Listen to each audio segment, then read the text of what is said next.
On this episode of Narcissist Apocalypse, it's our special Letters to My Narcissist compilation episode number 5 with my old pal Melissa, and it's our most favorite one yet. Prepare to be inspired.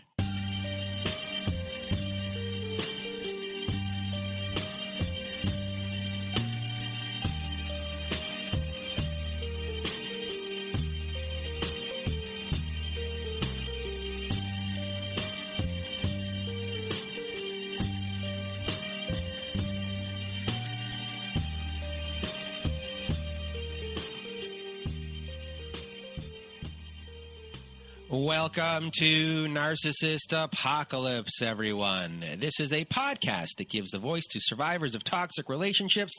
I am Brandon Chadwick, but my friends call me Chad, and thanks for tuning into this episode.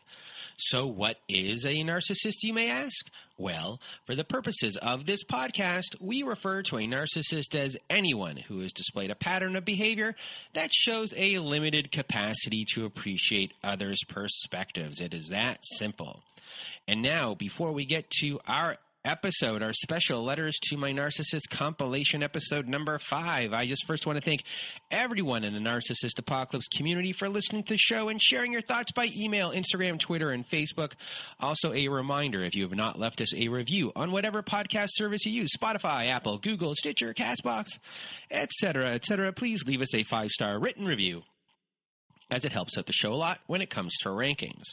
Now, if you have not been to our website recently at narcissistapocalypse.com and you want to be a guest on our show, please do go to narcissistapocalypse.com. Top of the page, there's a button that says, guest form. Click on that guest form, fill it out, and we go from there. But another way to be on our show is to be on the episode that we're doing today. And it's taken a while to compile these, but if you go to narcissistapocalypse.com and want to be on our Letters to My Narcissist compilation episode number 6, there's a floating button on the side of the page that says send voicemail. That voicemail is for this type of episode only. If you want to be on the show, that's a different type of thing at the guest form button. Just, we've had some complications in the past. Anyway, click on that send voicemail. Records up to 5 minutes. You need more than 5 minutes, press it twice, press it 3 times, press it as many times as you need. And if you don't want to read the letter yourself and you want me or my old pal Melissa to read the letter for you, send us an email at narcissistapocalypse@gmail.com and put Letters to My Narcissist in the subject line. Other things, at our website at narcissistapocalypse.com, we are now offering high-conflict parenting courses at narcissistapocalypse.com/courses. Yes, we have now partnered with Online Parenting, and many of the courses we're offering were created by Bill Eddy. And if you've listened to our episode last year with a divorce lawyer named Helen, you'll know that Bill Eddy is an expert in dealing with these individuals in court, and he's now helped create many parenting courses to help you through divorce and to help support your children, too. These courses are the most widely recognized courses by family courts across the country. So if you want to support the show and are looking for guidance, please do go to narcissistapocalypse.com/courses. And what else do I have here today? Our Patreon. Our Patreon is cooking these days. We have more members. We have 2 support groups a week. We have a Wednesday and we have a Saturday support group. The Wednesday one, every other Wednesday, is a guided meditation group, and then the other one is a full support group. And, we had a good group of people in there on Saturday night. We had some regulars. We had some new people. We helped out some people. It was a good time. And, when you sign up to the Patreon, which is only $5, you get other episodes that have never made it to air, follow-up episodes with former guests, and much more. We also added a private forum board, which we're adding stuff to now every day. People can put their messages that need support on there, questions and things like that. But I'm going to be trying to add a lot of resources on there just to make it easier for everyone. You get all of that for $5 a month. It's a pretty good deal. And I think that's it. This is our Letters to My Narcissist compilation episode. We try to have as much fun as we can on these ones. Me and my old pal Melissa, we loosen it up a little bit. We joke around, and today's letters were Nothing short of amazing. There's some written letters. There are voicemails. And we have a couple songs as well that were on there. So, I love these episodes, and there's a lot of learning in these ones. We talk in detail about them after we read them off or listen to them, and we share our points about everything. And Melissa is more articulate than I am, and that's all I have to say. Thank goodness for her. And again, join our Patreon, and to all our Patreon people, the ones that are in the support groups on Saturday, thanks for being who you guys are and supporting everyone in our community. So thank you, and I'm going to get out of my way and your way, everyone. Here is my Letters to My Narcissist compilation episode number 5 with my old pal, Melissa. Welcome to Narcissist Apocalypse. This is the Letters to My Narcissist edition, volume, I think, 5. Welcome, everyone. And with me today is my old pal, Melissa. How are you? I'm good. How are you? I'm doing good. I know you've been on the Patreon since, but you haven't been on the main podcast in a while. So if you want to give an update of what the heck is going on in your life that no one has heard from you in forever. Yeah, it's been a while, hasn't it? It's been a while. Well, I already sort of talked about it on the Patreon episode, but I've been working for a maniacal narcissist, and it's been a ride, a roller coaster ride, and that's sort of been taking up a lot of my energy. But I'm trying not to let it, So that's been my life. But I've also done a lot of good things. I made an art studio in my house. That's really good, and that's positive. Making clowns. Making clown paintings. And just, trying to get through life like the rest of us. And you're back in lockdown. Yes, we are. We're back in lockdown, so, kind of back to square one, but I've definitely developed better skills to cope with it, so that's good. And how about your bruhdom? What are you kind of doing around the house? Are you duding it up? Wait, say that again? How about my what? Did you say bruhdom? What's that? You love being a bruh.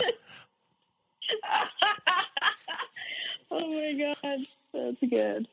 I just brought up it just comes natural, So what is the life of you and being a bruh?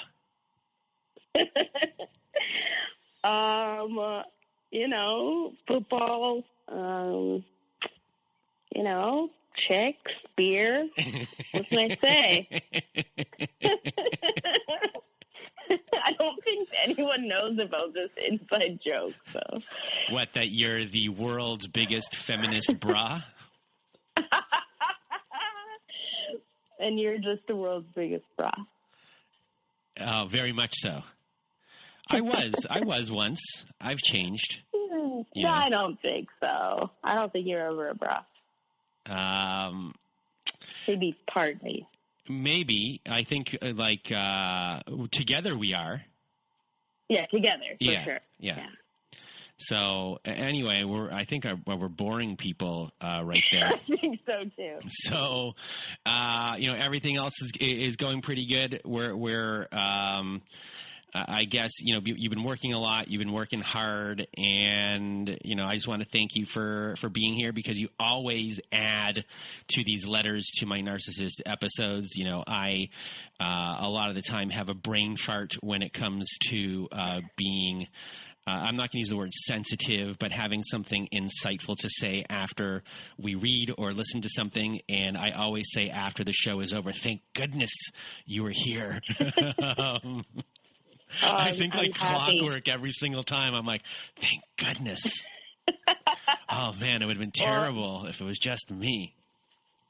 So, well, these ones are the best. These are the fun episodes. Not to say that, all the letters are fun or anything, but I like that we get the opportunity to share people's stories, So.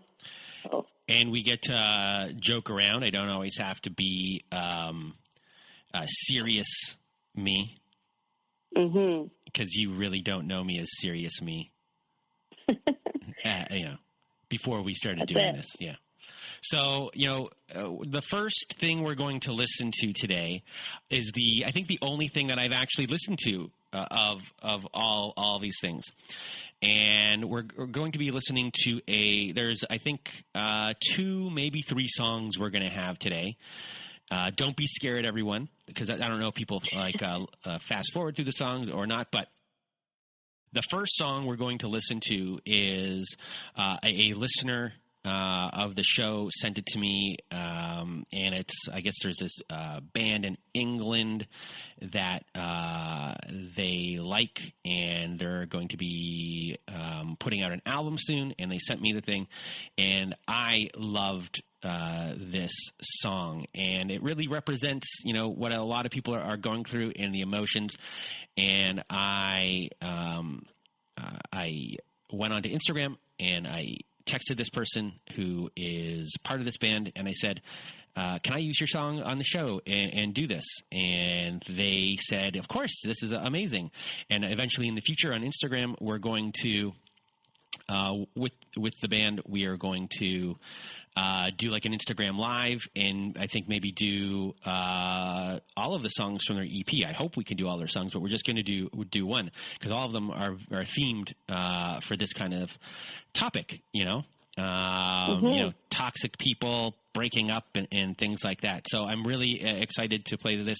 It's by they're called, it's called the Broken Dreams Club, which is a great name for a band and for everyone. So anyway, the first song, the song that we're going to listen to, and the first thing up here is called Pool Party. And Melissa, when you are ready, go. If I went to your pool party, I'd wish that I was dead.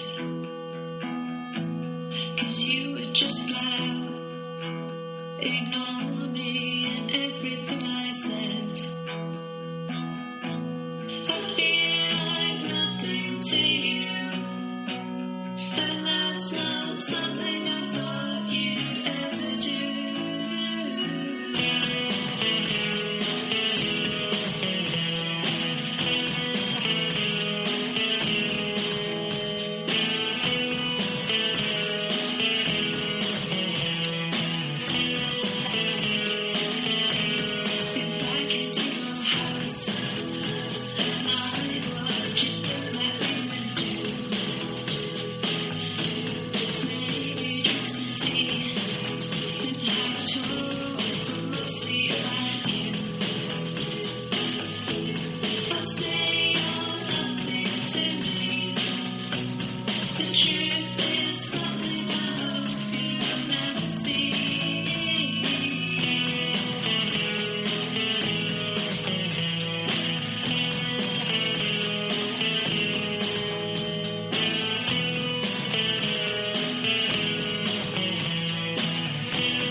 So you like that song? That was so good. I love how it was like kind of sweet but sad.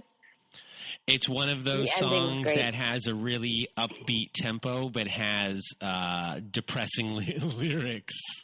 Yeah. Yeah, I sent you the lyrics. Did you see them? Yes, I just read them. Yeah, I love the song, and the other songs that I've heard from the EP are fantastic. And there's something about this song, you know, as far as, you know, the lyrics, I loved right off the bat. It's just like, if I went to your pool party, I wish that I was dead. Right away, I was just like, that's a, you know, how many people? Killer. It was, to me, it was like, how many people feel the exact same way? And just, it was just put in a way where it hit you emotionally, or at least did it to me. And, you know, even at the end, you know, it says, like, you can come to my party if you want. So you have this person who's struggling and, you know, doesn't want to see this person, but yet there's still this part of them that is attached. And then you have, like, all, you know, the stuff that everyone goes through in this community, which is, you know, you'd flat out ignore me and everything I said. I'd feel like nothing. I'm nothing to you, and that's not something I thought you'd ever do. So just, you know, being, you know, discarded by this person. So I don't know. This was to me like a perfect song for this community. In the other songs that I heard were also like right up this alley. So I was like, oh, this is a good thing, you know, to play for everyone. And it's, you know, upbeat. For some reason, in a way, you know, I'm a teenager of the 90s, and and for some reason, this kind of, I don't know, it felt like it. And yeah, totally. You know, and I don't know if everyone out there knows, but Melissa here is the biggest Blink-182 fan in the world. Seriously, that's a true statement. She has a tattoo of Travis Barker on her face, except it's full-sized. No, I just copied all his tattoos onto my own body. Onto your own body. That's one giant tattoo. So you so you shaved your head, and then you tattooed everything, and then you had your hair grow back in. Yeah, that's exactly. Yeah. Yeah. First concert I ever went to when I was 13. You're dedicated. Yeah. What is your favorite Blink-182 song? Ooh, that's too hard to answer. Oh, I know what it is. It's Eminem. Can you sing it? I don't know that one. A really old song. Maybe I can sing it at the end. Okay. So what else do you have to say about Pool Party by the Broken Dreams Club? Well, I love the Broken Dreams Club now, and yeah, I think it's like you said, it reminds me of like 90s music too, because like, you know how most songs were like very like short lyrics, but like just cut straight through your heart, you know, and like very visual. Like immediately you could see this pool party, and you're just like, oh, this guy sucks, you know. Like you could just picture him, guy or girl, but you could just picture them. And it's a simple construction of a song. It's simple in the sense of like you have your melodies, and you know everything's really kind of straightforward. There's no bells in whistles, which is you know, even if you, and I'm going to be a music nerd here for a second, like even if you take Nirvana for a second and you are listening to them, you know, it's a melodic in a lot of ways, and in some ways the music itself is happier, or I guess that's not the way to put it, but no, that's like exactly right. Beatles chords. And the lyric, yes, and then the lyrics are depressing. Yeah, but they're so good. Yes, like so good. That's exactly what it reminds me of. And Perfect. if you were to see the lead singer of this band, you'd be like, hey, it's Lisa Loeb. Which is, Nice. which is really 90s, but I still remember, everyone remembers Lisa Loeb. Of course. Well, at least I do. Anyway, big thanks to the person that sent that in, and then the Broken Dreams Club for allowing us to play it. And I guess now we'll go into a audio letter. And which one do you want to pick? Because I have really not listened. Okay. Go. You ready? Yeah. Black magic. I still see you in my relapse dreams. You were intoxicating. I drank you in. I couldn't have just a taste. You took over my senses. My body was warm and alive, my worries comforted and free. You understood exactly what I needed, and you begged me to consume you. You presented yourself as fancy and special and grown up. You made me believe I could rely on you and everything would be safe. We were a perfect pair. At first, I was too busy swimming in your magic to notice the warning signs, but I'm not stupid, so I questioned the red flags, the giant red flags waving in my gut. You told me I was crazy, couldn't see straight. You tore me down, but I needed you to lift me back up over and over again. The addiction got stronger. You made me feel worse and worse, creating a deeper need for you to make me feel normal again. You left me crying, physically ill, broken, ashamed, betrayed, and afraid. When I tried to quit you, you rocked my world with threats and destruction until I came back to you for relief. You couldn't drown me completely. My inner voice was always there fighting until one day I found the knowledge to give me the strength to let you go. I said goodbye and it was awful. Heartbreak like my soul has never endured. Physical and mental withdrawal, torture. Had to cut you off completely. You still possess my memories. I remember how much fun you were and I want to go back. Back to that rush of warmth and numbness and intoxication. The best feeling I've ever known. I follow through with that thought and see how it will end if I go back, so I stay away. You are a curse. You are the devil. You are darkness. You knew it all along. You fully intended to suck me dry, ruin my relationships, my finances, my heart, my mind. That's the hardest part, accepting you were never on my side.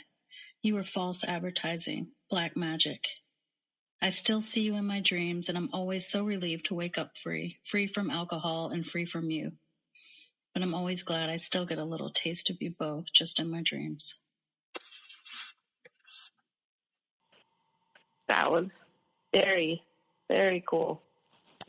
That was, in a way like the song, you have the situation, the relationship that left the person hurt and, and then at the end with wanting them, still getting this sense of them in the dream that gives them a little bit of maybe the good that was once there, or that those brief love bombing moments that might not have been real in a sense. But as a lot of people know who deal with this, is that a big question for a lot of people, or big conundrum, is dealing with the fact that what is real and what isn't real. And there's, some people that still want to believe, and, it's up to everyone that those real parts were real and they were good. And, there's that type of that person. And then there's some others that are in the camp of, that wasn't real. The person didn't ever respect me, and that part really hurts when you come to terms and start dealing with like the reality of situations, and it might not, if it wasn't you could have been easily replaced, and for a lot of people that's very hard to hear or deal with. kind of going forward. And that letter just really does a good job of, explaining or going to the depth of your emotions, dealing with that. And then also with that little part of you that a lot of us still might have, where you might get that, you might be like 99% healed, but there's still that 1% of you that might have that image of that person and get that like good feeling. And that's also sometimes very difficult to deal with as well, because you don't want to have that feeling anymore. So, well, yeah, and also the way she summed it up at the end with how it relates to sobriety as well, right? Being free from alcohol and free from this person. It's like just driving the point home of how it does really act like an addiction, right? And I thought that was very cool too. Good way of kind of relating the two. So anyway, thank you to the person who sent us in that letter. I'll be sending you an email after this to thank you. And I guess now we're going to go into a written letter. And let's get up our written letter pages. And I'll start this one off. And ignore, Melissa, ignore the thing at the top. That was just a reminder for me to text somebody, and I put it at the top. I put it at the top of the page with their phone number. All right, here I go. Dear parents, it has been about 20 years since I went no contact. I'm not writing to introduce you to the person I am today. You don't deserve to know. I am writing to tell you what these years of self-healing have taught me. Neither of you won the birth lottery when it came to your parents. Your marriage was based in a shared sense of misery. You had children because it was expected of you. You stay married because you didn't have the courage to admit that you are two deeply unhappy people. And for these reasons, I feel sadness for you both. However, none of this justified designating me your first child as the family scapegoat. It wasn't until you were out of my life did I realize that you were never going to be the parents I needed. Once I mourned that loss, I learned to forget about you. Forgiveness is a complicated word, and I've yet to find a definition that feels right to me. What I can tell you is outside of the time I spent writing this letter, I never think of you. Goodbye. Wow. That's a super powerful one. It's a really interesting letter. And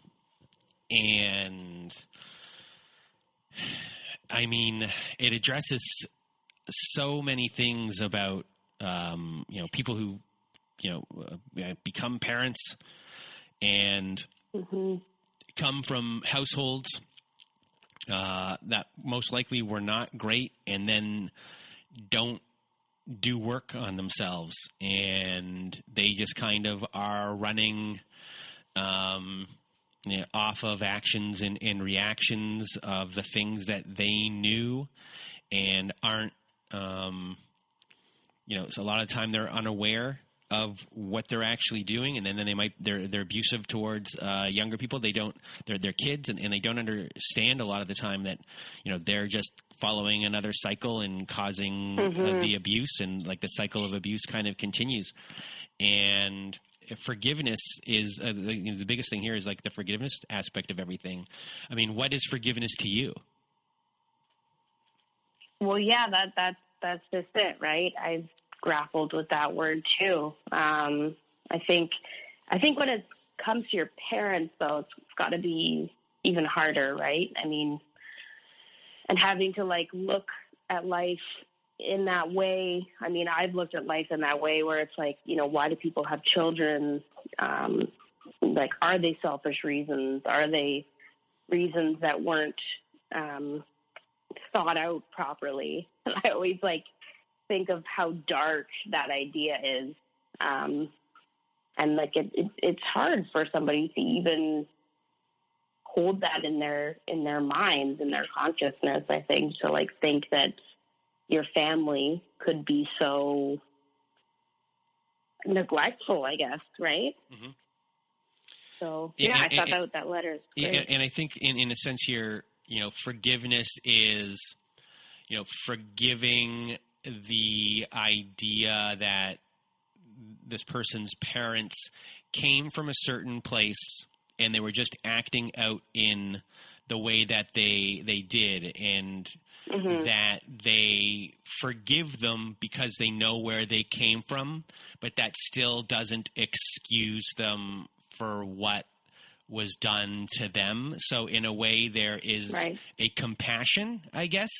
The word here, forgiveness, in a sense, might mean compassion, and that she does have a compassion for what happened to them, but it doesn't give them an excuse for what happened to her. And I think that's really important when it comes to, the world that, my world is now revolved around with the podcast and everything. And, when I am on social media, or sometimes I'll get an email here or there from people who like to say that, we're creating a stigma around people with disorders and things like that. And, my answer to that is, we can have compassion for people with disorders, but it doesn't, I like to use the word toxic now in front of everything. So for someone who's toxic and has that disorder, that doesn't give them the right to be abusive to someone else. So we can be compassionate for whatever they had to go through. And, a lot of abusers were abused before. We can have compassion for that, but at the same time, it doesn't give them an excuse to be abusive to someone else. And I guess that's, my interpretation of forgiveness from here. I might be wrong, but I can email that person after, and maybe they'll send me an email to tell me if I got it right, or maybe there is no right. I don't think there is. I think that is a good interpretation of it. I do. And it's not about blaming. It's just about people having to take accountability, right? I mean, you can't perpetuate abuse, right? You have to at some point look at yourself and figure it out, right? Yeah, but my interpretation could be wrong. It could be like me telling everyone, this is what the Stanley Kubrick movie is about, 2001, and Stanley Kubrick just being like, no, it's just a movie about space. Yeah. Yeah, exactly. It's a space movie, dude. You think Stanley Kubrick talked like that? Dude, did you see my movie Eyes Wide Shut? It was an awesome thriller. Gnarly. Yeah, maybe he was a surfer dude, Where am I going here? I guess we're going to go to the next audio one. So I guess that's going to be, 8:20? 8:20. Okay. I have no idea what these are right now, so who knows what this is going to be. Okay. Are you ready? Yep. You watched me. I know you did. You watched me for months, and you knew my weaknesses. You knew I was kind. You knew I was loving. You knew I had a family that I adored. I had everything you wanted, but didn't have. You made your move. You sucked me in. You made me fall in love with you. You love bombed me. You made me feel like I was the most beautiful, amazing, important woman on the planet. You gave me everything that I had been so starved for so many years. But you were a liar. You were a false person. You were not real. You were cruel, calculated, evil, was married to you for 4.5 years, the longest 4.5 years of my life. 4.5 years of fear, walking on eggshells, wondering what I was going to get when I came home, who I was going to get when I came home, being terrified of text messages from you. And then you met her, and she was your new everything. She left her husband of 31 years, and she abandoned her 3 children for you. You didn't care. You broke my children's hearts that loved you. You didn't care. You broke my mom's heart, who adored you. You didn't care. You left me with a text message. A text message. You took the dog, you took your clothes, and you sent me a text. It took me 3 months after that text to even fully understand that you left me for her. I didn't know about her. You had to tell me about her. That's how good you were. I had no idea. I didn't know you rented a house with her. I believed you when you said you were in an apartment.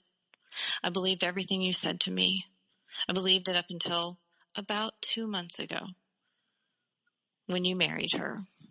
And the day you married her, you sent me a text message saying, I miss you, thinking about you. On the day you married her. I feel bad for her. I used to hate her, but now I pity her. I know what she has ahead of her. She has about a year or 2 with you that's good, where you still value her, where you still see her and love her, well, as much as you can love anyone or anything, as you used to say. But then the shine will wear off her. The shine will wear off you. She'll see who you really are. And once she sees who you really are, you'll leave her too. You probably will try to come back to me. I'm not the same person. I'm not the same woman. I will no longer be your victim. I don't love you anymore. It took me a long time to get there. But you did that. You took that love, that pure, beautiful love I had for you, and you destroyed it. You threw it away like it was garbage. You'll never have that again. But maybe someday I will. You have a new wife. I have a new life. I'm the winner. Woo! Oof. Oof. Damn. Woo! What a way to end there. It was a great ending. Great ending. My heart goes out to this person. It sounds like this is pretty fresh. Yeah, wow. Unbelievable. You know, it was a textbook. Like as far as efficiency of a letter and explaining this type of abuse from beginning to end, and keeping you on an emotional ride. I mean, this letter does its job from beginning to end. Mm-hmm. Explaining everything. You have the anger, and it's just a really good letter. And I just want to thank that person for sharing it. You know, obviously, as I said before, I'm not always the most articulate after these letters, so I'm throwing it over to you. How are you feeling about this? Yeah, I agree with you. I think it's like very efficient at telling the story and just the trajectory of this person, you know, finding someone new, and the day that he ties the knot with them, messaging her. It's just like, it's just like you just detest this person. And like you were saying before, it's like that. It's a terrible feeling realizing, like, you know, that they are just replacing people that easily. But maybe there's some comfort in that, you know, that like you're out, you're out, and it's not you, you know. Mm-hmm. Yeah, I think we can sum up this letter in the and whoo. Exactly. Yeah. So, yeah, that was, I think, our third letter. I just want to thank that person. And, again, I'm thanking you for being here. You know, I'm more of the comic relief during these episodes, and you're the more insightful one. So I think you're insightful as well. Not like you. So up next, we have another audio letter, and I guess it would be 8:30. You have the 8:30 one there? Let me just see here. Oh, what did I do? 8:30. Okay, yes, I've got it. Are you ready? Ready. Go. Dear Narcissist, when I first discovered your lies, I was devastated. Motivational quotes like everyone comes into your life for a reason angered me. I couldn't see any reason that I deserved to be lied to and used for over 2 years while you had an entire second life going on. I had really tried with you. I worked on getting over my fears and letting my walls down, showing my vulnerability and communicating effectively. I showed up with an open heart. I now see that I ignored numerous red flags. I chalked them up to me being scared and insecure or paranoid for no reason. I thought if I just tried harder or was patient for longer, then you would finally be ready to settle down with me. Then I discovered that you had a pregnant girlfriend and everything made sense. Before even meeting me in person, you had chosen me to be the side chick. You never had any intention of loving me. You already had her. This discovery hurt like hell. Why wasn't I worthy of love and commitment? What was wrong with me? I deserve love. Why did you pursue me? Why couldn't you have just left me alone? But at the same time, the discovery of a girlfriend made me realize it was never about me or what I did or didn't do. It was always about you. I could not have done anything differently to make you feel something for me. You had already decided the role I would play in your life before even meeting me. Fortunately, your girlfriend and I were able to connect and communicate via text. I was able to confirm that my instincts were right. Each time I thought something was off, it actually was. It felt good to realize that I wasn't crazy or paranoid. She was able to fill in the holes and answer questions that I've always had. This gave me a renewed confidence in my intuition. She also identified you as a narcissist, and that word has led me down a path of self-discovery. I thought I understood what a narcissist was, but I had no knowledge of covert narcissism until I started my research. I ran across a podcast and felt so relieved to hear other women's stories. I realized I wasn't alone. Then I started listening to the episodes where people talked about their narcissistic parents. This made me examine my own dysfunctional childhood, my alcoholic father's abusive behavior, narcissistic traits, and how my childhood made me the perfect target for a covert narcissist like you. I've learned about trauma bonding, and I'm starting to understand why it was so hard to let you go, and why I kept coming back for more. Understanding trauma bonding has also given me compassion for my now deceased mom. Growing up, I held so much anger for her. I didn't understand why she couldn't just leave my physically abusive father. I didn't comprehend the emotional abuse she was also suffering, nor did I comprehend that even though my father never physically abused us kids, his emotional abuse carried over to us, and I developed a very unhealthy model for relationships. I thought love was supposed to be a struggle, and the push-pull dynamic seemed normal to me on some level. So thank you, Narc. Thank you for making me your side chick and inflicting just enough new damage to put me on this path of healing my childhood trauma. I will heal myself, and in doing so, will heal the intergenerational trauma of my deceased parents. I will heal myself to be a better parent to my children and prevent future generations of trauma, and I will heal myself to honor my dead brother who drank himself to death rather than face and heal his trauma. So, as difficult as it has been to accept, you did come into my life for a reason. Thank you, and best of luck to you and your new family. Please heal yourself, too. Wow. Great letter. That one was excellent. Yeah. It's so strong. Like, I like how she really drove the point home, like, that to find out about narcissism led her down her own path, like, to do with herself. Like, that's a really good way of looking at it, that it, like, opened up her eyes and allowed her to heal, you know? I think that's really important.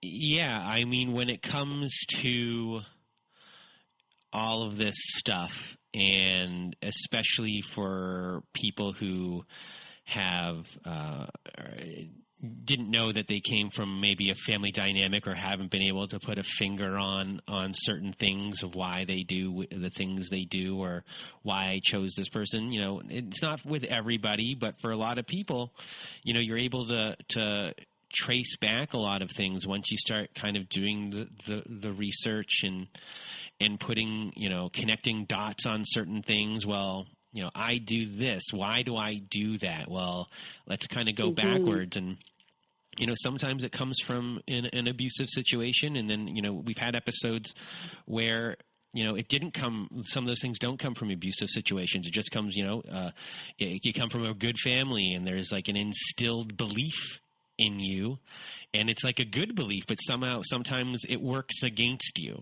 And, you know, and, you know, one of those beliefs is just like, you know, is just a simple one, which is like, you know, marriage is tough. You got to stick it out. It's a very simple, you know, it's not a destructive belief, but in some instances that power of that can really throw you down a rabbit hole. And it's so interesting in that way, because it's just one really simple belief, but it's sometimes so powerful and we don't realize that. And, you know, when we go backwards and you're able to kind of connect dots on certain things of how boundaries are broken, and, you know, it becomes helpful. And, you know, we all say that all these things are terrible, but in the long run, even though there's some that are in the long run, you know, you really wish those things never happened. But for a lot of people, you know, we become stronger, and understanding ourselves is that strength, and knowing how we function and just being aware of everything. And and this person's letter is a testament to that. And, you know, before, you know, as maybe not a lot of people know, you know, when we started to do this podcast, and when I talked to you on that fateful day, which is almost 2 years, it's almost 2 years to that day. We're about a month away from that. You know, I came in doing that as we were horsing around, and I was writing a humor book about this subject, and, you know, eventually that will get finished. And I'm thankful that it wasn't finished in the sense I still had editing to do, because I've learned so much within that amount of time. And, you know, when I reimagine what the book is about, because it's still going to be relatively the same. For the most part, though, you know, what I wanted to accomplish or eventually accomplish is for people who are going to pick it up for the humor sense of it and like just read it as a comedy book, to actually read the truthfulness about a lot of the things that are underlying there, and be able to say to themselves, hold on one second, like that happened to me. And, you know, part of the mandate of that, what I want to do with that book is for people that were never going to ever listen to this show to be able to read it and be like, hold on. Like, so, you know, I want people who are not even searching for it to find those answers and just to stumble upon it. And, you know, that to me would be an amazing thing. I would be thrilled if that could happen. And, you know, this person's letter, I've made it all about me. I apologize.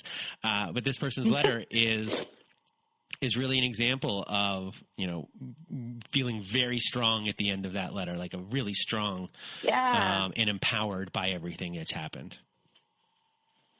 Yeah. And I think, like, I just have one point, I guess. I think one thing that's really positive in the world of, like, trauma and, like, healing from childhood trauma is that we have this new sort of motto that you don't have to be around your family if they are, you know, not treating you well, and you don't have to stay with partners that aren't treating you well. Like, I think we've woken up a little bit, and, like, some of those old traditions are sort of being reconsidered. So I think she really drives that point home. And sorry, I keep saying that, but I think I like that. I like that she's pointed that out. All right. So now we're going to do a written letter that's going to be read by you. And as you noticed here, I gave you the long ones. Yeah. I like the long ones. Okay. So this one is called... It has the two. it doesn't have a title. It just has the two beside it. I numbered them. Okay. It's pretty long, I think. So I hope you have a glass of water. Okay. The tension is already palpable in the living room. This argument has been going on for days, and the roots of it are long forgotten. I feel my chest tightening and my jaw clenching as our voices are rising stronger once again to win the right to be listened to. All of my body is urging me to leave, to break free from that war zone. As I make my move towards the exit, he jumps up to block the door. Time slows down. While he is yelling at me, I see the words coming out of him in the form of a hurricane. His face is all red and his eyes furious. In a moment of lucidity, my mind tells me that this is not love. This is not what a normal loving relationship is supposed to be like. This revelation imprints me. Magically, his words don't penetrate me anymore. They brush over me like water on dust feathers. My sudden new perception is acting like a shield over my whole body. It is protecting me against his abusive words. They can't hurt me anymore. My brain is alert, and I see clearly for the first time in too long. I am not crazy. He is. My heart is racing, my muscles are tense, and my vision is sharp. I feel deeply alive. A side of me still holds my fear and is telling me that it is unsafe to fight back, but my anger is stronger. The dam of my compassion and tolerance for him has fractured in so many places already. This blow is the one that creates a flood of anger to submerge my whole body. My whole self is under attack, and a power that I didn't know existed in me is now in charge. My instincts are waking up. I kick him strong between his legs, and I surprise myself. He bends down and calls me crazy once more. His words are recorded in my brain, but are not taken into account. While he is crunched on the ground, I run as fast as possible into the darkness. I run and I hide in a nearby forest to catch my breath. Slowly, my vision gets accustomed to the dark, and I follow a path that will lead me to safety. The forest is quiet and vast. I'm not scared. The chill of the night wraps around my naked arms. The flow of adrenaline into my blood gives me the feeling of being totally in control. It is exhilarating. I stay still in the forest for most of that night in peaceful stillness. My brain races through the sequences of events that lead me here. I think about that powerful burst of energy when my whole self said, enough of this. I now see differently. My sight has been sharpened through the evening. I see the pattern of abuse, and once it is seen, it cannot be unseen. Thank you for breaking me the way you did. It showed me the part in me that could never be broken, because this is who I profoundly am. Thank you for using the most vulnerable space in me. After I broke, it was clearly in my face as never before. You showed me the way to my childhood wounds. Thank you for all these new understandings about myself and about life. What a brain challenge this is.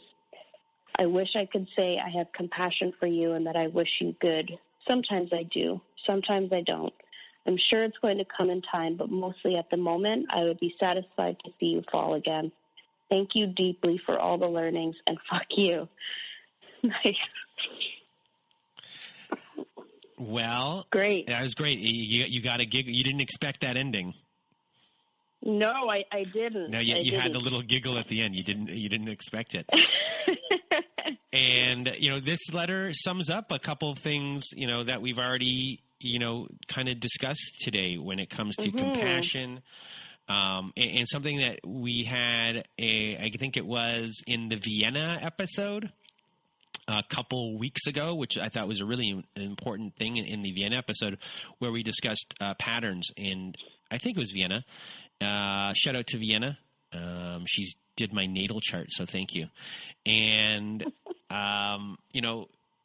she discussed patterns and how we don't really, you can have all the red flags in the world, but until you see things forming as a pattern, so like 3 times, 4 times, then you really don't recognize that, okay, this is a cycle. This is it's hard to, we can say so many times to anyone like, oh, here are the red flags, always watch for the red flags. But, until you recognize things as a pattern, And that's happening, within a relationship with someone else doing something to you, but also with yourself. That to me, that was a really important lesson and something, why I love, our episodes, because I'm still learning, and that's another thing, for everyone to learn from. So this person's letter sums up a lot of things, and I just want to thank this person for sending it in. And do you have any more thoughts about this one? I just, I really liked the line of, leading her to her childhood wounds. Again, that's something we've discussed a few times, and I think that's really interesting. Like, just, my mom always say this line to me, and it got annoying, but it's really true. It's like, some people will teach you what you don't want in life or what you don't need. And I think that's, like, very important, because it does lead you to good things. So, what you're willing to tolerate and what you're not. So I just really like that line too. Yeah. And, when it comes to like what you're willing to tolerate, I think about that a lot. And I remember when I was doing, this show, and someone came in to help me, who's been a guest on our show, who was Billie Jean. And Billie Jean gave me homework to do for the show, and it had to do with, what is the show? What is the show's values? What is the show's morals? What is the show's personality? And I was filling out all of these things.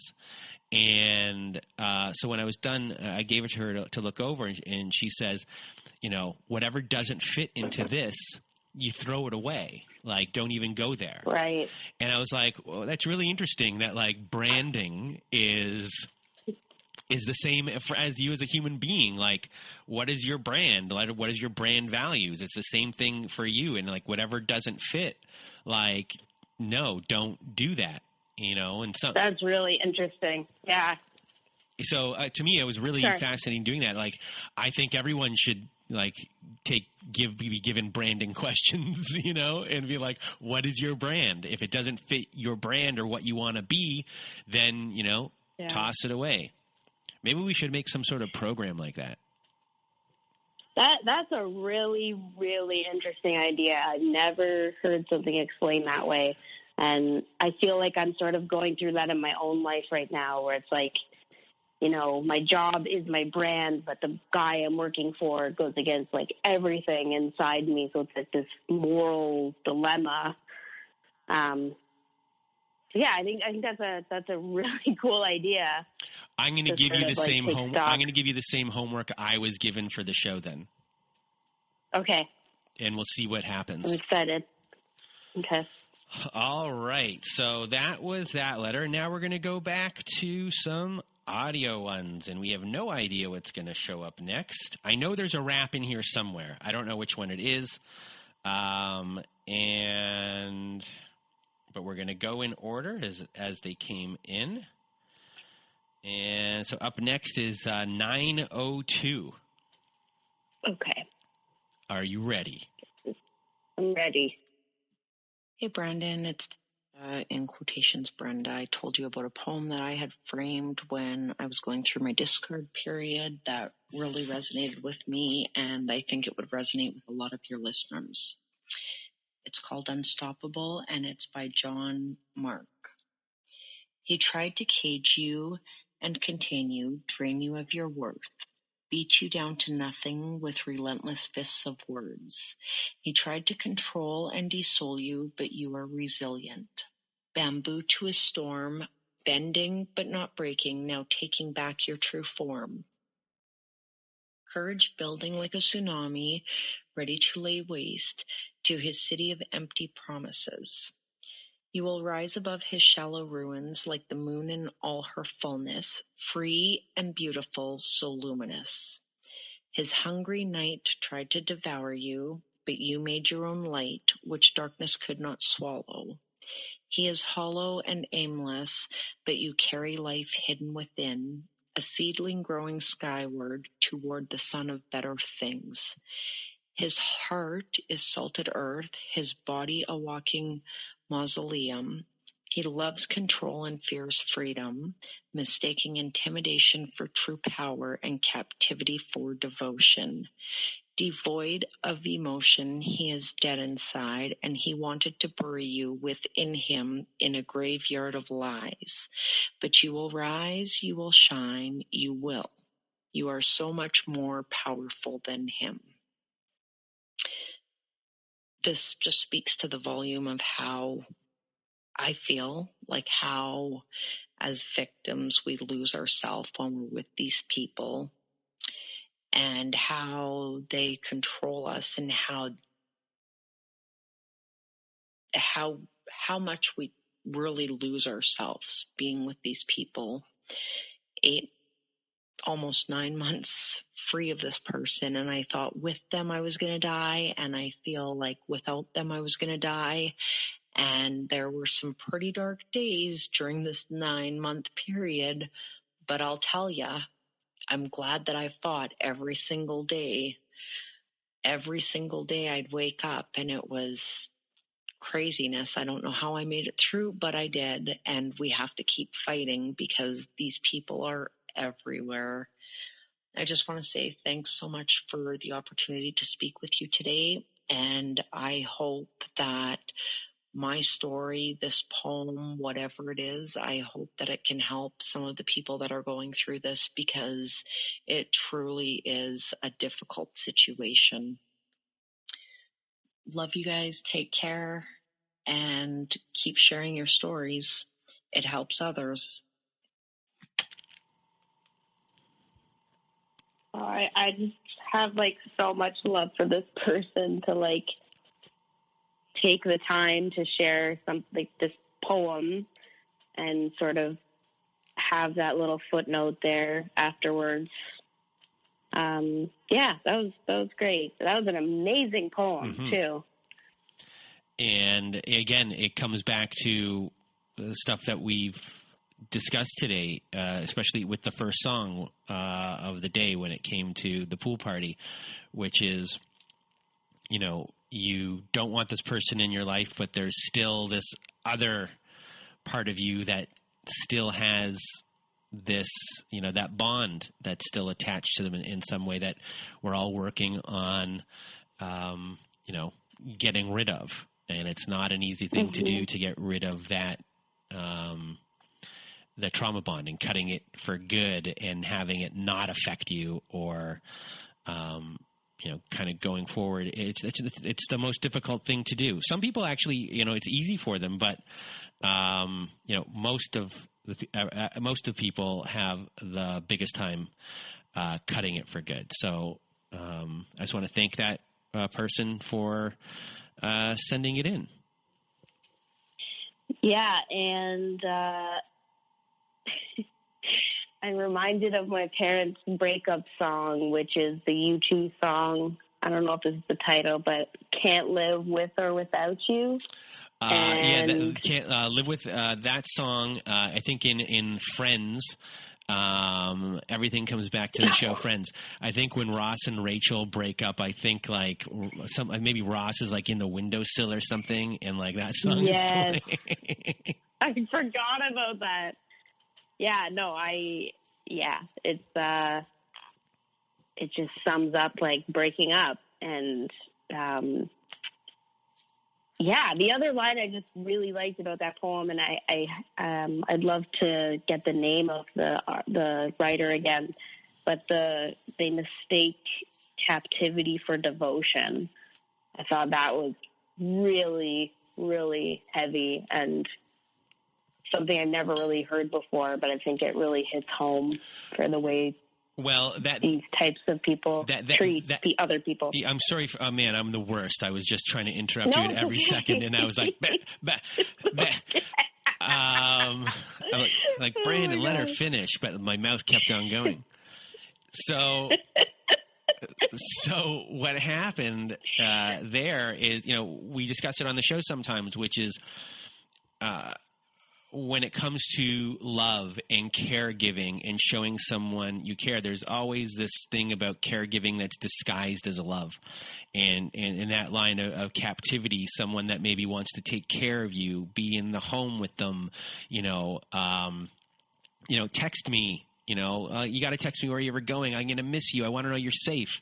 And, in some instances, for some people, that's a reality of like, they really are concerned. But then in these instances, that's a form of control and it's a form of captivity, and that you're living in this prison that the other person is creating for you, keeping you always in touch and all these things till eventually they don't even have to ask you to do these things anymore because you're automatically doing them. You've created, you've been programmed to do all these things, and all of a sudden, you're always keeping in touch. You're like, oh my God, I better keep in touch. And it makes you nervous. It gives you hypervigilance. It gives you anxiety. And that's the captivity that's kind of being described there. And it's disguised as caring, and it's disguised as love. And it's a very confusing thing. It is a mixed, completely mixed message that is a manipulative message, and really starts playing with the anxiety in you and the guilt in you. And it's a really bad spot to be in. So whoever's listening to this is going through that, or is listening to this and has never or hasn't been able to put two and two together about that's kind of what's going on with them. That's what's going on with you right now. If you're dealing with that right now, it's not a good thing. So thank you to this person again for sending in that, and us being able to kind of point that out. And thank you for pointing that little bit out. Yeah. Oh, yeah. That was a really good one. I appreciate that person taking the time to share that with us. And I think up next we're doing another audio one. And I guess we would click on 914. I'm waiting for the rap to show up. I don't know when it's gonna be. So surprise. We'll find out. So are you ready? Gonna click it? Yep, I'm ready. Here we go. I thought I had pulled the winning lottery ticket with you. You would make me feel so loved, so beautiful, needed and wanted. I felt on top of the world. The dinner, lunch dates, the money you spent on gifts for me, the random flowers, the kinds of things that I had never experienced. Little did I know that all those things would later result in me selling my soul. All those things would come with small remarks like, your ex-husband didn't do these things. Isn't it nice to have new appliances? When's the last time you had new appliances? I gave up loving myself to have you in my life. I lay broken on the floor with tears in my eyes, begging you to treat me better, to just show me love and kindness, but you didn't care. A loving, kind person would have offered a hand to help someone up. Not you. You stepped right over my brokenness. All the times you treated me poorly, and I would ask you if someone had treated your daughter the same way that you had just treated me, how you would feel, and you replied with, well, maybe she deserves it. This is how your brain works. You don't have a heart, just a brain that is malfunctioning at all times. A brain that believes because you spend money, that shows love. A brain that believes because you were so abused as a child, that's your excuse for shitting on others. The hurt and anger towards your mother controls you more than you know. It spills into every aspect of your life. You claim it doesn't affect you, but your lack of closeness and relationships to anyone in the real world speaks your real truth. You spoil your child with gifts because that is love. I used to feel sympathy for your awful childhood. That has dissipated long ago. I can no longer feel sympathy for you. If I feel sympathy for you, that only ends in me enabling you to treat me like I am less than. As I look back at our time together, I don't look back or see the good things. I have to remind myself of how cold and cruel you actually are, how manipulative you are. Things like your birthday cake. You won't remember it because you never do, but I remember it like it was yesterday. I spent all day making that cake to surprise you. I put it in the fridge along with your birthday card. So when you open the fridge while I was at work, you would be surprised and think that I had been thoughtful. Instead, I was surprised by a phone call from you yelling at me how rude it was that I never gave you the cake in person, telling me that that cake would be left in the fridge untouched because of my actions. After the rage-filled call, I posted the picture of your cake on Facebook, making a joke about how horribly I had decorated it with me not being a baker and all.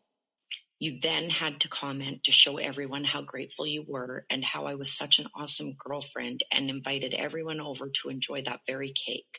I thought perhaps that this was in some sick, twisted way your way of apologizing. But no, it wasn't. I got home to discover that you were true to your word about not eating it. 3 days later, you eventually had a piece of cake, but that card sat unopened in the fridge for 3 months before I finally threw it out. Then the time that I did my hair and makeup, posting a selfie on Facebook about loving myself, others had liked and hearted this very picture. There was your comment, yes, and she's all mine, with a great big heart. When I walked through the door, I was met with your insecure questions of who I had dressed up for, only for you to tell me that I was acting like an 18-year-old slutty bimbo. Once I felt ashamed, I went and changed into my ratty old sweatpants. Later, you had apologized, and when you took me out for supper that night, you asked me to put on that very same outfit that you had just shamed me for wearing. I lived in constant confusion.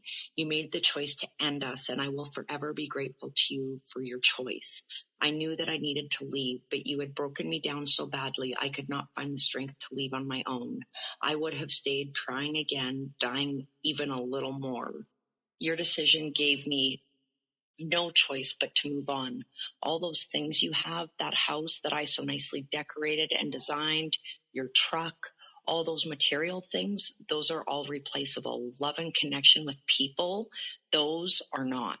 Thank you for letting me go. Thank you for making me realize that I do deserve so much more than you.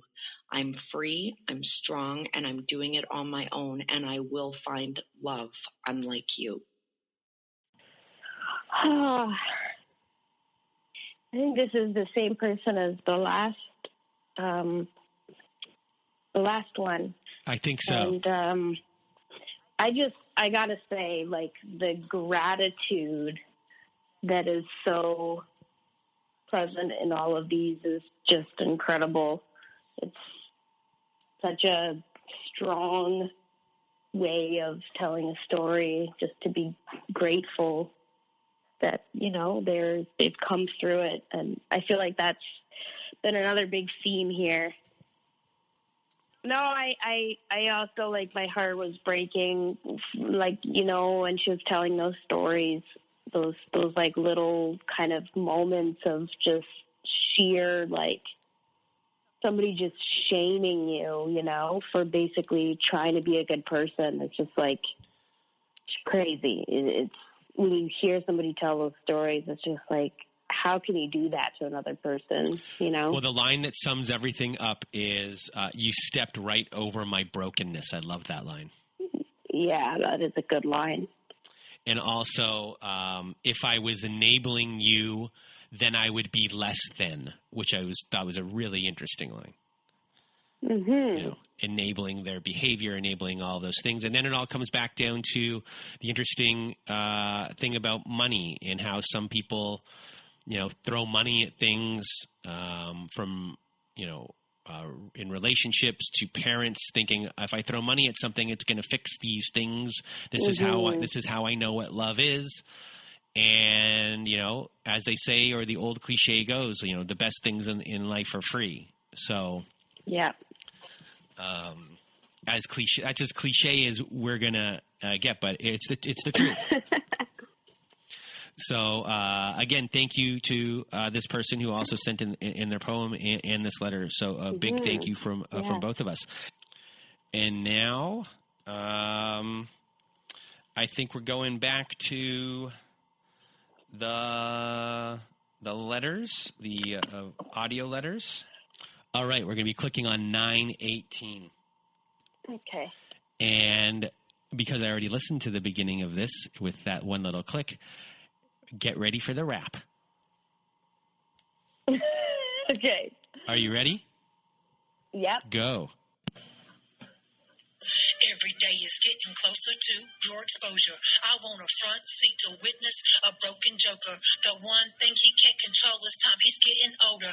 Egomaniac, can I have my ego back? Oh, that's right, he doesn't have one, though he copied that. I had a target on my back, wasn't wearing narc vision, so I didn't see the psychopath. Hit me hard with the love bomb, heart attack. All the right words, gifts, love, tension, and cash. The best horizon was in my forecast. He didn't ask if I wanted to be a cast member of the show. You bogus bozo. And I should have known the red flag that you flown. But my addiction had already grown, so it didn't matter. The warning signs glowed. I believed the future faking promises of tomorrow. Dr. Evil, you fix people? No one likes a rigged game. Take off your mask to see the demon. It's Groundhog Day for you. Stalk, capture, lie, hurt, treason. Oh, yeah, you never have an off season. I'm not going to pretend to diagnose you, but your diagnosis is you're the grandiosis. You are a parasite. I was the hostess, fed lies for supplies, and my presence just osmosis. A leech that sucks the life out of people. Turn them to a zombie. They don't even know it. Sick of statements, boasted and braggadocious. Name dropping, better pick them back up. I didn't care to know them. You make so much money, but I paid the postage. You're a terrible liar. I read you like I read a postage. You might have had me under hypnosis, but I'm not stupid. And you know this.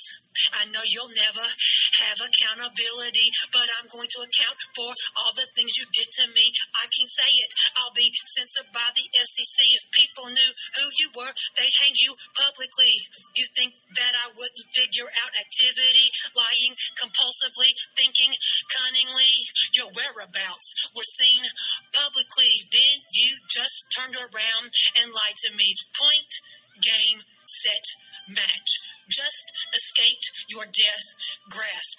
Gaslit. You got hit with the flames meant for me. From the back draft. Narcissistic collapse. What you think about that? They make some great cover up for your fake fallen mask. Okay, that was fucking amazing. That was her best one yet. So good. That was her best one yet. She rhymed stuff that shouldn't have rhymed. Some pretty big words. Like, that's difficult to rhyme. Yeah. That was really, really cool. So this person just needs to get a record deal. Well, we've had, I think that's the fourth song that we've done from her. So that's an EP right there. That's 4-song EP. It's amazing, yeah. So thank you to that person. You know who you are. We've emailed before. And let's see. Up next, we're going to do another audio. 9:22. Okay. Ready? Yep. Go. To his ex before me. Why didn't you tell me? Run. You saw my face. I saw yours. That night at the bar, I could feel the anxiety just pour off of him when he saw you. The things he said about you, I'm sorry for believing any of them. Why didn't you mouth the words, no, don't do it. He's toxic. I think everyone who comes in contact has an idea. He's been poisoned by all the trauma of his ancestors, his mom, the nurse who infected him. He survived 1 out of 5. He is a god, maybe a demon. And I loved him. And I cannot be with him, ever. It was abuse. I was miserable, just like before, but different. You could have saved me months of my life. All of that energy, even though that's not your responsibility. Maybe he had you believing you were the problem, like I did for a while. Now I'm the ex. Thank goodness I finally woke up. Now I wonder, when I see his new victim, what do I tell her? That person had a really captivating way of speaking. Very. Like, I just got drawn in right away. It was like, whoa. Very, really intriguing. Are you a god or a demon? Yeah. Amazing line. So, with this letter, it comes to the question that a lot of people have. Do you tell the new person what's going on? Should someone have told you?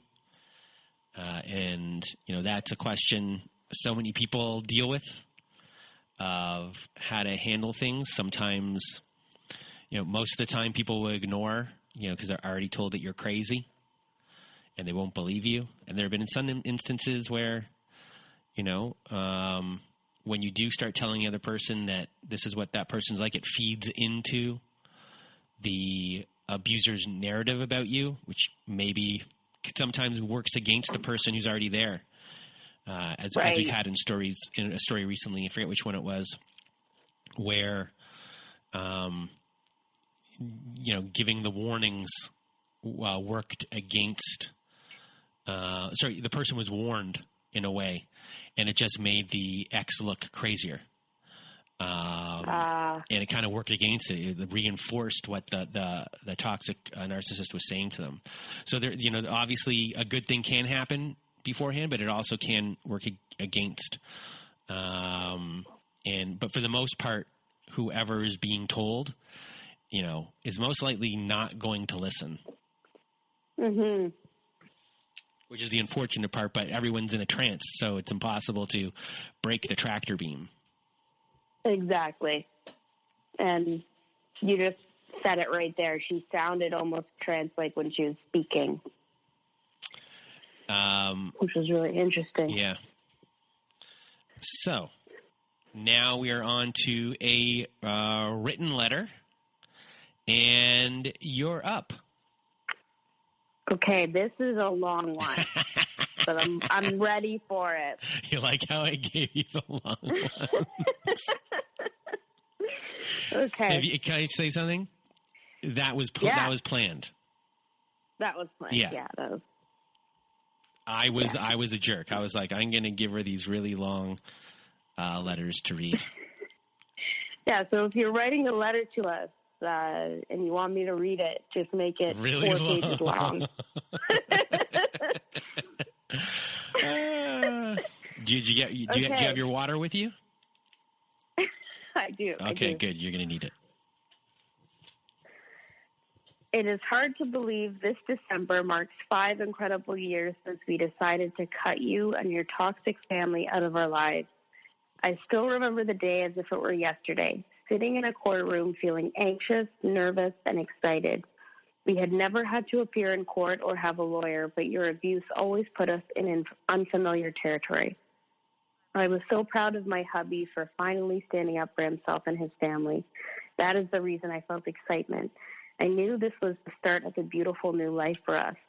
You robbed us of so many magical moments, and this would be the last time we allowed you to torment and abuse us. December 2nd, 2015 will always be the day that took our lives back. We took our power back. We broke this generational curse that your family has been enabling for decades. I don't really have the energy to go through every single awful thing you have done to me since your son and I began dating in 2011. I am healed from that. I find myself in prayer for you quite often, especially after our daughter was born. It was no secret that you and your family did not like me. Unfortunately, no one ever taught you guys that you can just be quiet if you can't be nice. I'm not writing this to begin an argument. I'm writing this to answer the questions that you and your family always ask us leading up to our decision to go full no contact with you all. It is a shame that if you cut out the narc, you also have to cut out the enabling flying monkeys. My husband lost his entire family. Thankfully, mine stepped up and stepped in, and he has learned how to be loved without condition. Why? Why can't we get along? Why can't we see the baby? Why can't he bring the baby over without you? Why don't you love us?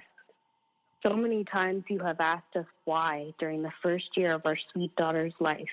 Honestly, things were tolerable for the first few months. We established healthy boundaries, and being the narcissist that you are, you pushed them. You pushed every single boundary we put in place. Every parenting choice we made, you mocked. You constantly reminded us that we were new parents and that you, your husband and your daughter, a daycare worker with no children of her own, knew better than we did. We walked to your house 3 times a week, and it was never enough. Even if we did 5, you would have the audacity to tell me our child would be fucking retarded if we exclusively breastfed for 6 months. That fight in October of 2015 is the one that broke this camel's back. Everything leading up to that night I could deal with. Every time you would beg for our daughter to spend the night, knowing I had not pumped milk, saying we can just give her formula, she will be fine, I could let it roll. Every time you would have a tantrum because our daughter needed to eat and you were only able to hold her for 30 minutes, I could let it roll. Every time you told us you would take her on a field trip for the rotavirus vaccine, which we had to decline since it almost killed my hubby as a child, I could let it roll. Every time I would tell you the baby was asleep and to please not get her out of her bed or swing, and you would get her and smile while you directly ignored my request, I could let it roll. Every time you complained that my parents saw our daughter more, even though they lived almost 1,000 miles away, I could let it roll. Every time you stared at me in disgust while I fed my daughter, I could let it roll. Every time you would tell me I couldn't handle being a wife and a mother, I could let it roll. Every time you said I didn't take enough pictures of you guys with her, even though I have albums full, I could let it roll. Every time you would put up a snide post or comment on Facebook to make them seem that we kept her from you, I could let it roll. Every time you would purposely pin my husband against me for an argument, I could let it roll. But that night in 2015, when you told me our girl was going to be fucking retarded, was the last straw for me, and your son knew it. That was the first big blowout we had since our daughter was born. I did my best to stay respectful since you are my husband's mother, but damn, you crossed every line that night. You told me that you wished my father had died when he had his heart attack the month after our daughter was born. You told me I was a horrible mother and wife. You told me I was a cunt, which you did quite often before our daughter was born, but it seemed to stop once she was born, and that nobody in your family liked me. You told me my hubby hated me. You told me I shouldn't even have a child because I'm so horrible. You told me our baby girl would be fucking retarded if we continued to breastfeed and not introduce any real food or cereal. Wow. I can remember having you on speakerphone and my hubby just staring at me, waiting for me to flip out. I knew your game by then. I knew you wanted me to lose my cool. I knew you wanted me to come out of my character and scream at you. Instead, I stayed calm. I took a few deep breaths and told you were nuts and asked what kind of person speaks like this. My husband took the phone from my hands and went outside to finish the conversation while I cared for our baby. I had no idea this would be the normal. Him on the phone with you and your flying monkeys for hours every night while I took care of our sweet girl, who thankfully was too young to even see the mess around her. In true narc fashion, you manipulated your son, as per usual, and convinced him in order to heal from this fight, we needed to go to dinner. I told him I could really use a few days to heal, and he told me no. He told me, that's my family, and I need both of my families to get along, so we will go. So we did. I put all of my hurt aside, and we went and ate chicken and salad and bread as if you did not rip me to shreds 24 hours prior. I remember after dinner you hugged me and said, we may be fucked up, but this is love. I was repulsed. This is the farthest thing from love. This is abuse. We were blessed within a few weeks of peace before the next eruption. We had always told you to come over anytime you want, which you never really did, except in November when you and your husband showed up intoxicated at 9:30 p.m. My hubby had worked an extra shift that day, so he had just come home and crawled into bed. Our baby girl was also down for the night. I was on day 3 of no shower and was going to pump quickly and jump in the shower. Then you called. We are downstairs. Can you let us in? I explained that everyone was in bed, and you rudely told me, oh, so much for that open invitation. I knew I had to let you in or deal with a tantrum later. Of course, hubby and our daughter woke up at the sound of your loud voice carrying on about how I didn't take enough pictures of you on Halloween, and we didn't get you a nice enough birthday gift, and how the 3 hours we spent with you was not sufficient. Your son kindly asked you to leave. Even your husband tried to get you to stop talking and leave. Obviously, whatever you were trying to do was not working, and your husband could tell that my husband was not happy about this visit. We all know my feelings do not matter, but you start to piss him off. You knew there were consequences. You were crying and carrying on so dramatically it was making all of us nervous. And you were walking past me to the door. You asked if you could kiss the baby bye. I sternly said no. You were covered in tears and screaming. Of course I'm not going to let you near my baby. You screamed in my face, you'll find me hanging, you bitch. Our landlord had to call the police, and my husband had to grab you and get you away from the baby and me. We had dealt with your empty suicide threats in the past numerous times, but things are different when there is a baby involved. Thankfully, after that night, my hubby thought it would be a good idea to take some time and go low contact. We decided to spend Thanksgiving in New Hampshire to give ourselves a little break from our surroundings. We were honestly so exhausted from those 2 battles with you that we needed to recharge. I'm grateful that we took that time to strengthen our relationship instead of letting it drive a wedge between us. After Thanksgiving, hubby had to travel for 2 weeks with work and the baby, and I headed to my parents' house in South Carolina for the duration of this trip. We had hoped after a few weeks of low contact we could start fresh and build a new healthy relationship. We were skeptical, but we were also hopeful. We went to your therapist, and it was not helpful. 2 straight hours of you telling me what an awful person I am, exhausting. You also felt the need to call my mother and tell her what an awful job she did raising me. Nice. Why can't we get along? Why can't we see the baby? Why don't you love us? I hope that answers those questions. It was a blessing when January 2015 started and hubby decided he didn't want anything to do with you anymore. Ripping up that Christmas gift we made for you was a real shock to his system, and he really realized that nothing we do will ever be right or good enough for you. We had almost 3 wonderful months of peace and quiet before you started your shenanigans. False calls to DCYF to report our malnourished child. False police reports claiming that we were on drugs and our child was in danger. Fake Facebook accounts trying to accuse us of starving our daughter and keeping her locked in a room. You tried for several weeks to find a way to take our daughter from us. You did not care who you hurt in the process. I was thankful our pediatrician took the time out of her day to sit with you and explain to you that our daughter is perfectly healthy, and the reason you can't see her is because you have no respect for us and our boundaries. The pediatrician's notes actually say they, Mill and Phil, have recently been forbidden to see patient as they are so judgmental that it has put stress on the family's relationship. Sorry, that means mother-in-law and father-in-law, I just realized. Finger pointing, aggressive and rude comments made, especially by the mother-in-law towards the mother. A few more months of peace, and then in true narc fashion, instead of just calling and asking what our plans are for our daughter's birthday, you, your husband, and your daughter decided to stalk your son and follow him to the point of him calling the cops, which came a little too late, and you had already physically attacked him and did several severe damage to his truck. Wow. I don't know anyone who could do this to their own child. You also threatened to kill me, so a 30-day order of protection was placed on the 3 of you for our safety. We formulated what our next move needed to be.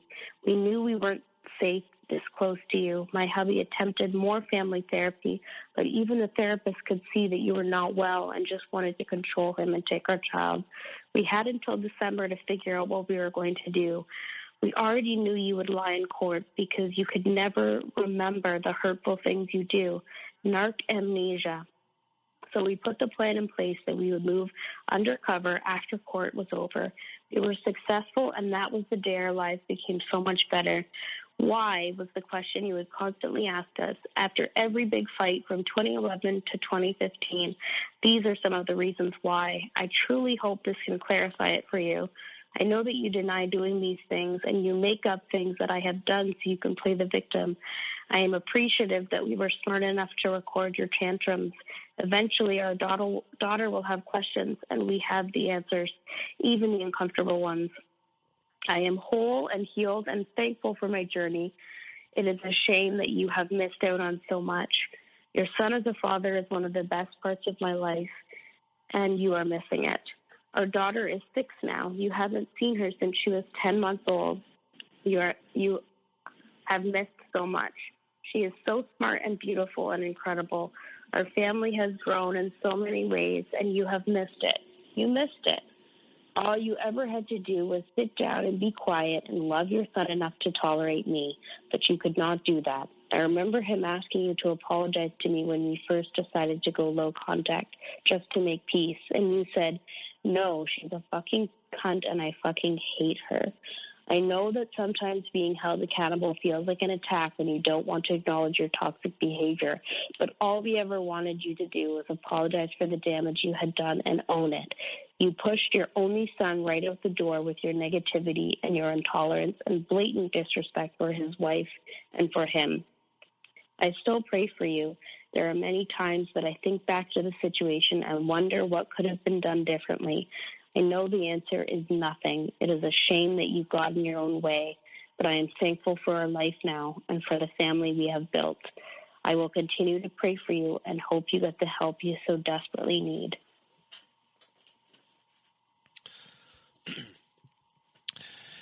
Well, that is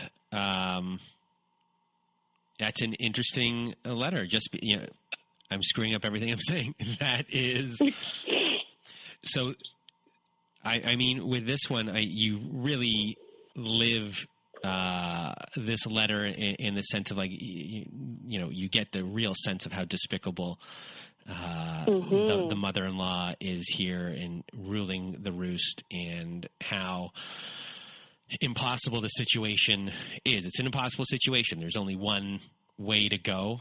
And, you know, the daughter-in-law here is obviously the biggest target for the mother-in-law. It puts the son, who has never dealt with this situation, right in the middle, and it forces him to do something and make the change that maybe his whole entire life he wasn't ready to do. And it took the situation for that to happen. So, you're happy for the family to get away from them. So thank you for this person, because I know there's a lot of people who are dealing with this right now and having a very difficult time. And it drives the husband and wife possibly apart, because sometimes the partner isn't ready to, they're too scared to do the breakaway. So thank you for sharing this letter, because I know that's going to be helpful for a lot of people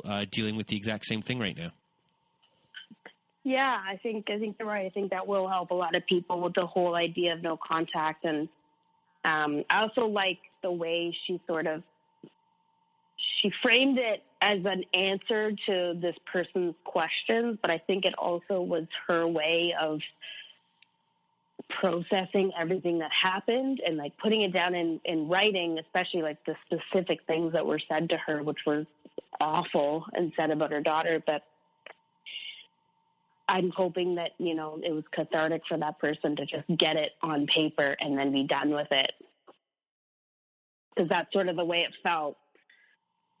Very much so. And now we are going to go to, do you want to do the last, we'll do the last written letter, and then we'll do the last audio, which is after. Is that a good way to do it? Finish off with an audio? Sounds good. All right. And I'm going to read this letter. Why? Because it's a shorter one. All right. Oh, this one's going to be a different tone. A letter to my narcissist's mistress. It took me many years to realize that I might not be the only woman in his life. He hid it very, very well. It took many more years for me to grieve the man you decided to take on as your own while he was still married to me. I'm sure you had many good times together while I was sitting at home with his kids, and he was spending most of his nights with you. At my sickest, I view my marriage to him as an illness now. I was just glad when he walked in the door after 4 or 5 nights with you. He would almost immediately start calling me a cunt or bitch me out for any little infraction he could find in the moment. Yet I felt relief when he would reappear for a while until his abuse got to be too much. He treated me like I was his mother, a mother he could abuse emotionally, financially, mentally, and even physically. Gave me a black eye by beating me with my own cell phone last year while he gave you his best fake self. I am not sure if you were the same mistress he took to Pretty Woman at the outdoor amphitheater 7 years ago, but I assume you are because he now lives in a house in the same town as that amphitheater. I found the ticket stubs for that one. Around Christmas that year, I also found the Romantics receipt for Jingle Bell nipple clamps, which I'm imagining kind of hurt. Not surprising he'd give you that gift because he's a sadist who pretends that type of thing would be a giant turn-on for you, but he really enjoys your pain and his own edginess more than anything. He lied and told me that they were a misplaced gift for me. I knew better, and I was glad that they went to you, frankly. I'm sure he told you I was crazy and a liar cheater because he enjoys being a kind-hearted victim who was always being hurt and abandoned. I'm certain he gained your trust and sympathy, and I was a demon from hell who he was trapped until he could finally be free to marry you. This year I found out about your international vacation together last fall. Yep, he left the boarding passes with your name sitting right next to him on his flight, and I found them. I'm not sure why this bitch slapped me so hard, but I guess having your name and someone I could research kind of shocked me out of my 29-year trance-like state and set me on the new course in my life. I decided in January that he's all yours now. The hard part is that you already know he's a proven cheater and a pathological liar. That's how you got to start your life during these COVID times together. Good luck with that. I thank God every day that he's stuck at your house and not mine. He used to have a place to go when he was done with you and wanted to play Family Guy for a little bit. I know he has at least 2 phones he pays for and 1 work phone. I also know that he was trying to hook up with someone in his hometown over Thanksgiving when he was married to me and fucking you. So we weren't not alone. This surprise actually made me feel somewhat better about your relationship because he's already been cheating on you too. Some of his bills are still coming to my house, which is how I know about the extra phone. He'd probably like me to pay for them all and hide them from you. Also, he doesn't work in real life. Sure, he landed a good job last year, which is why he finally got the balls to think he could escape his boring-ass American dream life with a wife who worked her ass off so he could get a master's degree in Scotland to better himself and finally work with 2 kids and a couple of dogs and a huge house I bought by working for the past 29 years to support his dreams. Yeah, he got most of my 401k, but I don't owe that deadbeat alimony, which he thought he was going to get. And I know he won't work while he's spending all of my 401k money that I also saved for us, but it's all yours now, and so is he. Best money I ever spent, though. I'm free. I imagine you are now getting a taste of the miserable wretch that he really is. I know he misses his kids and his house and his dog, and I'm certain he misses the hell out of me because I was the Golden Goose Foundation from which he could perform all of his fucked up shenanigans, and I gave him freedom and zero responsibility or ownership of anything because he trained me so well and had me believing the team approach to life. Only he was the coach and I was the team. He's probably starting to tell you that his back hurts constantly now, which he also said to me when he stopped wanting to have sex with me, and that the chronic back pain was all my fault, all while he was having an affair with you. Well, karma is a complete bitch. Best of luck to both of you. That one was really cool, like just the way that it was addressed to this new person. I thought that was a really cool way of telling her story. again, it's someone who's happy that life is over and is going to be moving on and sees them for who they are. And sometimes the biggest helper for someone in these situations is that your partner is cheating on you with someone else, and initially you're really angry with that other person, but then you see that there's an even other person that person doesn't see. So in a way you're like, eventually whatever trance that person is, maybe they'll come out of it, because sometimes everyone in these situations are in these trance-like states because of the toxic narcissist and the love bombing. And, once you kind of see that this is not just someone else to blame and that there's another person and then there's possibly another person, then you really start to see like this is just the pattern of their life, and it's best for me to leave, and it's the good thing that I'm gone. Yeah, exactly. Also, I don't know if this is intentional, but the tone is kind of funny in this letter. Like the kind of run-on part at the end where she's like, with a wife who worked her ass off so he could get a master's degree in Scotland to better himself. Like, I did my best to try and get that in without having to take a breath. Yeah, no, it's great. Like, I don't know if she was trying to be funny, but there's some funny lines in here, like, around Christmas that year, I also found the romantics receipt for Jingle Bell Nickel Coin. Nipple yes. Like, so good. Hopefully I did that letter justice. Thanks for that one. The longer letters are hard to read. I don't know how you did the other one. Yeah, it was getting a little hard, but it was so interesting. So I was happy to. And I should have taken my own advice at the beginning when I said to you before we started the call, you better drink some water. And I'm like, man, I have no water right next to me. I could have used it right about now.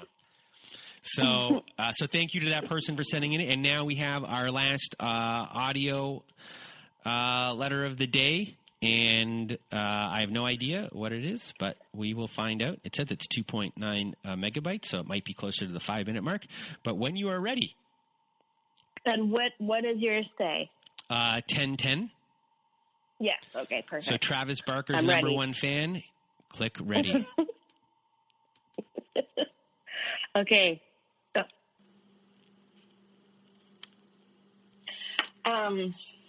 My name, and I just wanted to send you a letter that I wrote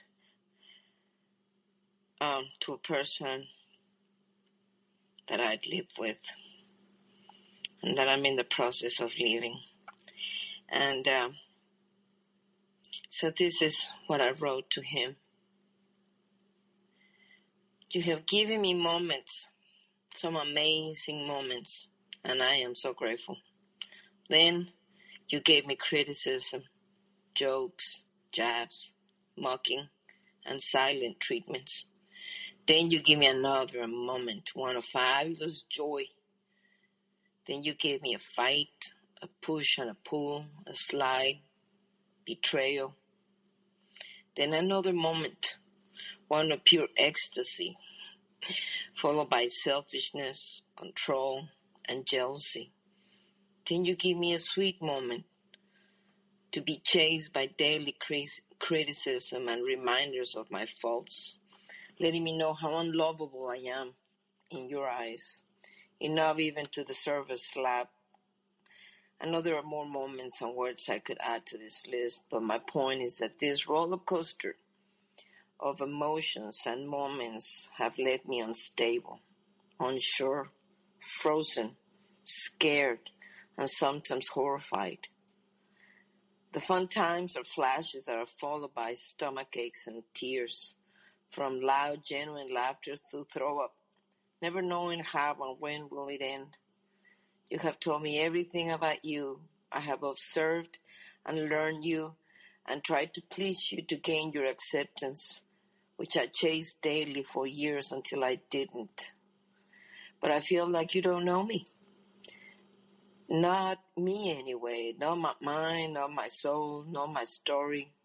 But you should have let me know that you've noticed that I walk loud and that I laugh loud and I talk loud, that I think I'm smarter than I am, that I'm immature at my 60 years old, that I never stop talking, that I'm a great cook, that I take many pictures, too many of them, and that it takes me too long at the grocery store on my way home, that I argue when I disagree with you, that I really don't know anything but claim to know it all, that sometimes my hair smells like fish, that I choose the wrong car, and that my plans are not good for you, that 18 years as a girlfriend are becoming a little bit too much for you, that I'm great at pleasing you intimately, but you are not much into kissing me. What I also remember is you telling me often that I'm a good person and that you love me. I don't think I will call this love, though. And more than just fun moments, I'm searching for genuine love. I wish you well, because when I don't, it just reminds me of something you would do. Like just move on. I will go home to love me, to learn to love me, to learn to value me, to learn about my wounds and my faults and weaknesses, and live in peace and harmony in the midst of loud laughter and disorganized paintbrushes and music to dance to and loud exclamations of excitement at the sight of a flower or the sun rising or setting or just jumping of joy because there is a full moon. Just being excited as much on my way to work as on my way home. Feeling my feelings, cry if I want to, and be mad if I need to, and laugh at it all, surrounded by all the miracles that God has given us to thrive and be happy, to be alive and well, respecting the material stuff, yes, but more importantly, seriously caring for all human beings and their feelings, from those close to me all the way those to who I will never meet. The universe knows and receives our energy and our hearts, and I want to send only good vibes to the whole world. Joy is found in the giving, while love is found in the grace of receiving. And it's a letter I wrote because I find myself in a freeze response situation. I have all my stuff packed in one room, and I have not been able to put it in a truck and drive away.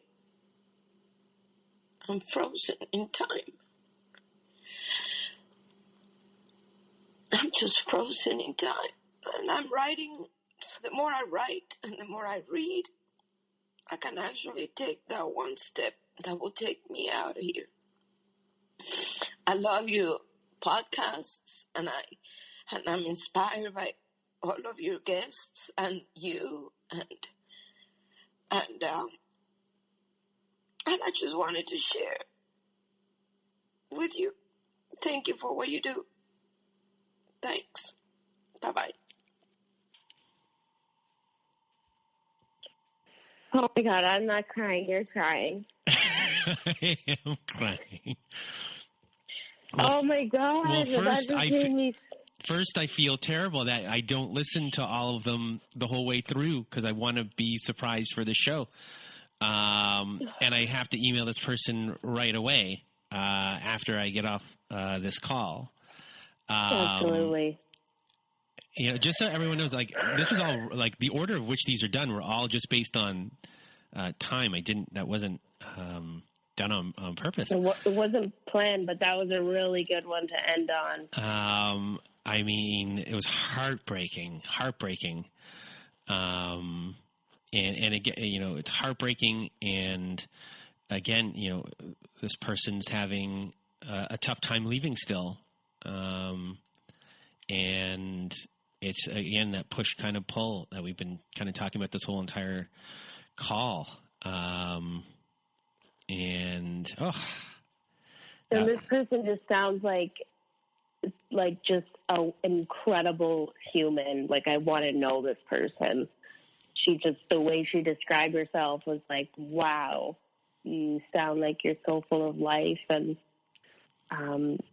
art, and like, just, she seems just amazing. So that made it even more emotional. There was a few moments I was just like, don't lose your cool now. But it was very, it was really intense. A very powerful ending to the show. So to that person, yes. I thank you for sending it in. I'm going to be sending you an email right away. I apologize because it was sent so long ago, and when I get those voicemails, usually sometimes I don't listen to them right away, or I just listen to the beginning, being like, because sometimes it's a mistake. People send me supposed to only send letters through there, and they send other things. So I checked for 1 second that it was a letter, and then I'm like, okay, and I didn't listen. I wait, and then I email people. But my bad. Right, because we're sort of compiling them, right? Yes. So you kind of wait until there's a large amount, and then kind of go through them that way. Yes. So from the bottom of my heart, thank you for sending that. And it was just, it was meant to be the last episode or last letter of this episode. So thank you. And thank you. And thank you for everyone who's stuck with this episode. Our Letters to Our Narcissist episodes aren't as popular as our other episodes, so everyone who stuck it with us this whole entire way. This was our longest one by far. And thank you, Melissa. I always love hanging out with you and chatting with you, and you're my old pal, Melissa. And I couldn't do this without you. And from day one, you were on board with whatever was going on and championing whatever I was doing here. And you're the best. And I can't wait. We're getting close to our 2-year anniversary of that day. We'll do a special show for that. And we're coming close to our 100th. We've done more than 100 episodes, but we're coming close to our 100th survivor story. So we have to do something in celebration to that. We've done actually probably more survivor stories than that. It's just that the ones that have made it to the main podcast, like we're in the, or think we're going to be at the mid-90s next week. So wow, that's incredible. It's been a trip, so thank you for being on it with me. Thank you for everyone out there who's supported me, and thanks to everyone in our virtual support groups. There's support groups on Facebook, but also our support groups on our Patreon. Those people, we see each other now once a week. We know our faces, and we're family in a way now, and we know a lot about each other. And there's some of us that have been there for a while now, and we love it when new people come in. We had a couple new people on Saturday. And, everyone comes in and says, is really supportive and says, I'm not the most articulate sometimes. And sometimes my best line is like, thank you for sharing. That's me. But everyone else comes, I'm like, thank goodness, just like you're here. Like, thank goodness that everyone's there, because it's a real community and we're helping each other. And I just want to thank everyone who's part of this. And I'll thank you once again when we do our 2-year anniversary. But, besides that, do you have any last words over there? Are you going to... I just want to sort of echo what you're saying, Thank you to everybody that sent stuff in, everybody that's listened. And, thanks for including me on this. And I'm just proud to be a part of it. Well, I'm grateful for having you, and it's just been as we said. I think I said to you in June of 2019.